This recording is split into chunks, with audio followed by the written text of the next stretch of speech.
दुनिया की सबसे मशहूर इमारत होने के नाते ताजमहल के बारे में कई कहानियां हैं। उनमें से काले ताज की कहानी आज भी सबसे ज्यादा दिलचस्प है। तो कहानी ये है कि शाहजहां असल में एक और ताज, काला ताज, यमुना नदी के उस पार बनाना चाहते थे जो ताजमहल के ठीक सामने होता। तो मैं नदी पार करके देखूंगा कि वहाँ मुझे क्या मिलता है। माइक शूलर पानी पर सवार होकर उस पार जा रहे हैं। क्या काले ताज के अवशेष नदी के उस पार है, अब तक अनदेखे? जो कहावत आज भी टूर गाइड सुनाते हैं वो ये है कि मुगल बादशाह शाहजहां काले संगमरमर का एक दूसरा मकबरा ताज के सामने ही नदी के उत्तरी किनारे पर बनाना चाहते थे। टूर गाइड कहते हैं कि शाहजहां के बेटे ने उसका काला रूप बनाने से पहले ही अपने पिता का तख्ता पलट दिया। कई लोगों ने यह दावा भी किया है कि उन्हें काले संगमरमर के टुकड़े मिले जो शायद काले ताज की अधूरी नींव हो सकते हैं।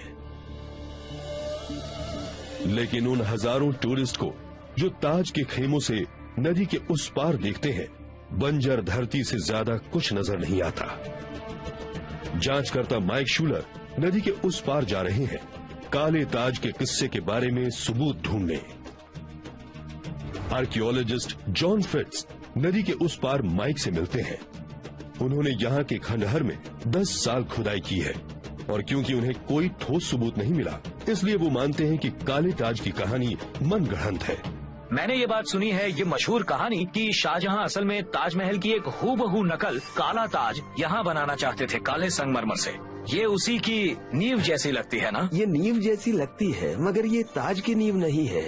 ये एक बेहतरीन प्रेम कहानी है जो 300 साल पहले हुई थी। अफवाहों की कोई असली बुनियाद नहीं है। उन्हें कोई काला पत्थर नहीं मिला।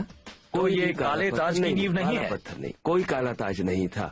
अगर काला पत्थर नहीं मिला तो ये बात बिल्कुल बेबुनियाद है कि यहाँ काला ताज बनने वाला था। दरअसल ये लोगों की बनाई हुई मनगढ़ंत कहानियां हैं और कुछ नहीं। लेकिन उन्हें अपनी जांच में पता चला कि शाहजहां नदी के इस पार कोई निर्माण करना चाहते थे।